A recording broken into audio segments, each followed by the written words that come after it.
"It'll be fixed in 15 minutes, the poor mechanic said, his voice calm and flat, as he wiped his hands on an old, oil-darkened rag.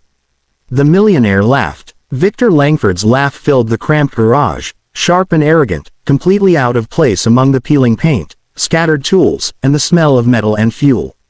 He glanced at his watch, an absurdly expensive thing glittering on his wrist, then at the mechanic standing in front of him. 15 minutes, Victor repeated. This car costs more than this entire building. 3 certified service centers failed to fix it. And you think you can? The mechanic didn't rise to the bait. His name tag read Samir, the letters almost worn away.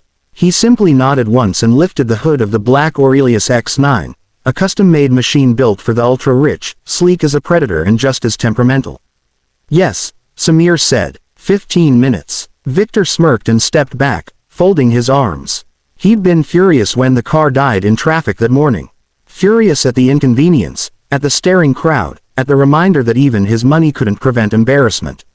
When his assistant suggested a small local garage, Victor had nearly fired him on the spot. Now he watched, amused, as Samir leaned over the engine.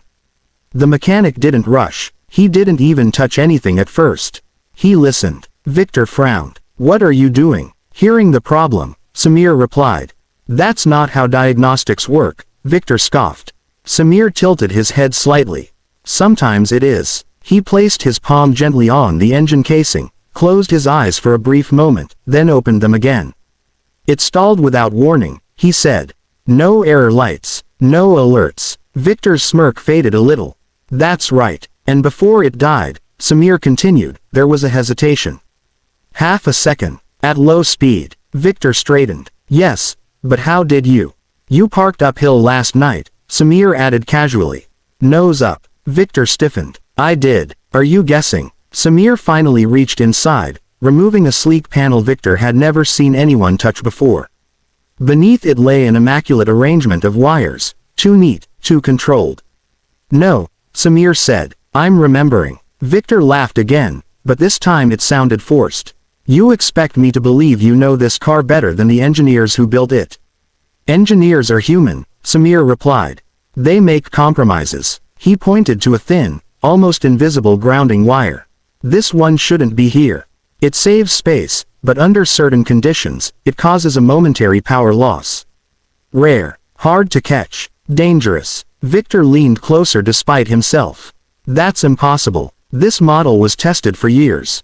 Samir took out a small, worn tool from his pocket, old, scratched, clearly handmade. "Tested after I left," he said quietly.